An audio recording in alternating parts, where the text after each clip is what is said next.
Spot number 7 ಇಂದ ಬರ್ತಾ ಇರುವಂತಹ ಮಾಹಿತಿ ಪ್ರಕಾರವಾಗಿ 3 ಫೀಟ್ನವರೆಗೆ ಈಗ ಕಾರ್ಮಿಕರು ಮಾನವ ಶ್ರಮದಿಂದ ಅಂದರೆ ಹಾರೆ ಪಿಕ್ಕಾಸು ಮೂಲಕವಾಗಿ ಆಗ್ತಿದ್ದಾರೆ. ಆದರೆ 3 ಫೀಟ್ನವರೆಗೆ ಯಾವುದೇ ಕಳೆಬರದ ಅಂಶಗಳು ಪತ್ತೆಯಾಗಿಲ್ಲ. ಹಾಗಾಗಿ ಮತ್ತೆ 3 ಫೀಟನ್ನು ಡಿಗ್ ಮಾಡೋಕ್ಕೆ SIT ತೀರ್ಮಾನ ಮಾಡಿದೆ. ಆ 3 ಫೀಟ್ಗಳನ್ನು ಹಿಟಾಚಿ ಮೂಲಕವಾಗಿ ಡಿಗ್ ಮಾಡುವಂಥ ಪ್ರಕ್ರಿಯೆಗೆ ಈಗ ಆರಂಭಗೊಳಿಸುವಂಥದ್ದು ನಾವು ದೃಶ್ಯಗಳಲ್ಲಿ ಗಮನಿಸ್ತಾ ಇದ್ದೀವಿ. ಎಕ್ಸಾಕ್ಟ್ ಆಗಿ ನನ್ನ ಹಿಂಭಾಗದ ಕಾಡು, ಆ ಕಾಡಿನಲ್ಲಿ ಈಗ ಹಿಟಾಚಿ ಮೂಲಕವಾಗಿ ಡಿಗ್ಗಿಂಗ್ ಪ್ರಕ್ರಿಯೆ ಆರಂಭಗೊಂಡಿರುವಂಥದ್ದು.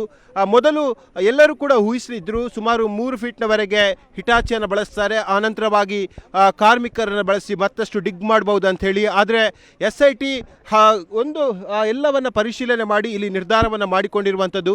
ಯಾಕಂದರೆ ಈ ಭಾಗ ಸಾಕಷ್ಟು ಮಣ್ಣಿನ ಸವಕಳಿಯನ್ನು ಹೊಂದಿರುವಂಥ ಭಾಗ. ಸ್ಪಾಟ್ ನಂಬರ್ 7 ಅನ್ನು ಗಮನಿಸ್ತಾ ಹೋದರೆ ಅದರ ಮೇಲ್ಪದರ ಈಗಾಗಲೇ ಮಣ್ಣಿನಲ್ಲಿ ಕೊಚ್ಚಿಕೊಂಡು ಹೋಗಿರ್ಬೋದು. ಹಾಗಾಗಿ ಮೊದಲ 3 ಫೀಟನ್ನು ಅದು ಮಾನವ ಶ್ರಮದ ಮೂಲಕ ಅಂದರೆ ಹಾರೆ ಪಿಕ್ಕಾಸು ಮೂಲಕವಾಗಿ ಅಗೆದು ಅಲ್ಲಿ ಏನು ಸಿಗದೆ ಹೋದರೆ ಮತ್ತೆ JCB ಅಂದರೆ ಹಿಟಾಚಿ ಮೂಲಕವಾಗಿ ಅಗೆಯುವಂಥ ಪ್ರಕ್ರಿಯೆಗೆ ಮೊದಲು ಅವರು ತೀರ್ಮಾನ ಮಾಡಿದರು. ಸದ್ಯ ಅವರದೇ ತೀರ್ಮಾನದ ಪ್ರಕಾರವಾಗಿ 3 ಫೀಟ್ನವರೆಗೆ ಇಲ್ಲಿ ಗುಂಡಿಯನ್ನು ತೋಡಲಾಗಿದೆ. ಕಾರ್ಮಿಕರು ಹಾರೆ ಪಿಕ್ಕಾಸು ಮೂಲಕವಾಗಿ ಈಗ ಅಗ್ದಿದ್ದಾರೆ. ಆದರೆ 3 ಫೀಟ್ನವರೆಗೆ ಯಾವುದೇ ಕಳೆಬರದ ಅಂಶಗಳು ಪತ್ತೆಯಾಗಿಲ್ಲ. ಈ ಹಿನ್ನೆಲೆಯಲ್ಲಿ ಹಿಟಾಚಿಯನ್ನು ಬಳಸಿ ಈಗ ಮತ್ತೆ 3 ಫೀಟನ್ನು ಅಗೆಯೋಕ್ಕೆ ತೀರ್ಮಾನ ಮಾಡಲಾಗಿದೆ. ಯಾಕೆಂದರೆ AC ಸ್ಟೆಲ್ಲಾ ವರ್ಗೀಸ್ ಇಲ್ಲಿ ನಿರ್ದಿಷ್ಟವಾಗಿ ಸೂಚನೆ ಕೊಟ್ಟಿರುವಂಥದ್ದು, ಯಾವುದೇ ಒಂದು ಅನುಮಾನಕ್ಕೆ ಈ ಪ್ರಕರಣ ಆಸ್ಪದ ಮಾಡಿಕೊಡಬಾರ್ದು. SIT ತನಿಖೆ ಏನಿದೆ ಅದು ಬಹಳಷ್ಟು ಪಾರದರ್ಶಕವಾಗಿರಬೇಕು ಮತ್ತು ಅನಾಮಿಕನ ಗೊಂದಲ ಕೂಡ ಇದರಲ್ಲಿ ನಿವಾರಣೆ ಆಗಬೇಕು. ಇಲ್ಲ ನಾನು 6 ಫೀಟ್ ಅಗೆಯೋಕ್ಕೆ ಹೇಳಿದೆ ಆದರೆ SIT ಅವರು ಅಗೀಲಿಲ್ಲ, ಹಾಗಾಗಿ ಅಂಥ ಪ್ರಶ್ನೆಗಳು ಅಂತಹ ಆರೋಪಗಳು ಮುಂದಿನ ತನಿಖೆಯ ಪ್ರಗತಿಯ ಹಂತದಲ್ಲಿ ಯಾವುದೇ ಕಾರಣಕ್ಕೂ ಬರಬಾರ್ದು ನಿಟ್ಟಿನಲ್ಲಿ ಅನಾಮಿಕನ ಎದುರಲ್ಲೇ ಎಲ್ಲವೂ ಕೂಡ ಆಗ್ತಾ ಇರುವಂಥದ್ದು. ಆ ಮ್ಯಾಜಿಸ್ಟ್ರೇಟ್ ವಲಯದ ಅಧಿಕಾರಿ AC ಸ್ಟೆಲ್ಲಾ ವರ್ಗೀಸ್ ಅವರ ಸಮ್ಮುಖದಲ್ಲೇ ಎಲ್ಲ ಪ್ರಕ್ರಿಯೆಗಳು ಕೂಡ ಆಗ್ತಾ ಇರುವಂಥದ್ದು.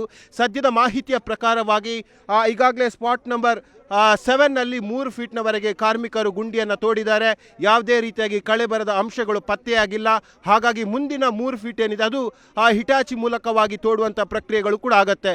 ಹಿಟಾಚಿ ಮೂಲಕವಾಗಿ ಇನ್ನು ಅರ್ಧ ಗಂಟೆ ಒಳಗೆ ಸ್ಪಾಟ್ ನಂಬರ್ನ ಭವಿಷ್ಯ ನಿರ್ಧಾರ ಆಗುತ್ತೆ. 6 ಫೀಟ್ನ ನಂತರವೂ ಕೂಡ ಏನಾದರೂ ಸಿಗದೇ ಹೋದಂಥ ಸಂದರ್ಭದಲ್ಲಿ ಆ ಪ್ರದೇಶವನ್ನು ಸೀಲ್ ಮಾಡಿ ಮತ್ತೆ ಸ್ಪಾಟ್ ನಂಬರ್ 8ಗೆ ಹೋಗುವಂಥ ಸಾಧ್ಯತೆಗಳು ಕೂಡ ಇರುವಂಥದ್ದು. ಇನ್ ಕೇಸ್ ಹಿಟಾಚಿಯಲ್ಲಿ ಅಗಿಯುವಂಥ ಸಂದರ್ಭದಲ್ಲಿ ಬೇರೆ ಏನಾದರೂ ಕಳೆಬರದ ಅಂಶಗಳು ಅಥವಾ ಪ್ಲಾಸ್ಟಿಕ್ ವಸ್ತುಗಳು, ಮಾನವನ ವಸ್ತ್ರಗಳ ತುಂಡುಗಳು ಏನಾದರೂ ಸಿಕ್ಕರೆ ಮತ್ತೆ ಅಲ್ಲಿ ಸೂಕ್ಷ್ಮವಾಗಿ ಗಮನವನ್ನು ಕೊಡಬೇಕಾಗತ್ತೆ. ಮತ್ತೆ ಉತ್ಖನನ ಪ್ರಕ್ರಿಯೆ ಆರಂಭಗೊಳ್ಳುವಂಥ ಸಾಧ್ಯತೆಗಳು ಕೂಡ ಇರುವಂಥದ್ದು. ಸದ್ಯ 3 ಫೀಟ್ನವರೆಗೆ ಮಾನವ ಶ್ರಮದ ಮೂಲಕವಾಗಿ ಗುಂಡಿಯನ್ನು ತೋಡಿ ಸದ್ಯ ಹಿಟಾಚಿಯನ್ನು ಬಳಸಲಾಗ್ತಾ ಇದೆ. ಹಿಟಾಚಿ ಮೂಲಕವಾಗಿ ಮತ್ತೆ 3 ಫೀಟ್ನವರೆಗೆ ಗುಂಡಿಯನ್ನು ತೋಡಲಾಗುತ್ತೆ. ಇನ್ ಕೇಸ್ ಏನಾದರೂ ಸಿಗದೆ ಹೋದಂಥ ಸಂದರ್ಭದಲ್ಲಿ ಸ್ಪಾಟ್ ನಂಬರ್ 7ಅನ್ನು ಸೀಲ್ ಮಾಡ್ತಾರೆ. ಏನು ಪತ್ತೆಯಾಗದ ಪ್ರದೇಶ ಅಂಥೇಳಿ SIT ಘೋಷಣೆ ಮಾಡಿ ಮುಂದಿನ ಹೆಜ್ಜೆ ಇಡುತ್ತೆ. ಅದು ಸ್ಪಾಟ್ ನಂಬರ್ 8. ಸ್ಪಾಟ್ ನಂಬರ್ 7ನಿಂದ ಸ್ಪಾಟ್ ನಂಬರ್ 8 ತನಕ ಅಂತರವನ್ನು ಗಮನಿಸ್ತಾ ಹೋದರೆ ಸುಮಾರು 80 ಮೀಟರ್ ಅಂತರ ಇರುವಂಥದ್ದು.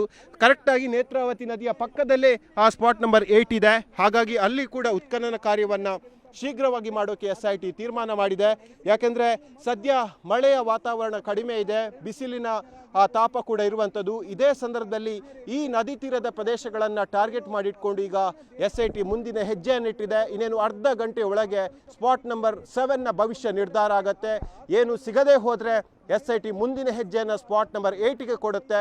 ಸ್ಪಾಟ್ ನಂಬರ್ 7ನಲ್ಲಿ ಮತ್ತಷ್ಟು ಡಿಗ್ ಮಾಡಿದಾಗ ಏನಾದರೂ ಅನುಮಾನಾಸ್ಪದವಾಗಿ ಅಂಶಗಳು ಕಂಡು ಬಂದರೆ ಅದು ಮಾನವನ ವಸ್ತ್ರ ಆಗಿರ್ಬೋದು, ಮೂಳೆ ಸೇರಿದಂತೆ ಕಳೆ ಬರದ ಸಣ್ಣ ಪೀಸ್ ಕೂಡ ಸಿಕ್ಕರು ಮತ್ತೆ ಅಲ್ಲಿ ಡಿಗ್ಗಿಂಗ್ ಪ್ರಕ್ರಿಯೆ ಆಗುತ್ತೆ. ಮತ್ತೆ ಡಿಗ್ಗಿಂಗ್ ಪ್ರಕ್ರಿಯೆ ಬಹಳಷ್ಟು ಸೂಕ್ಷ್ಮವಾಗಿ ಆಗುವಂಥದ್ದು.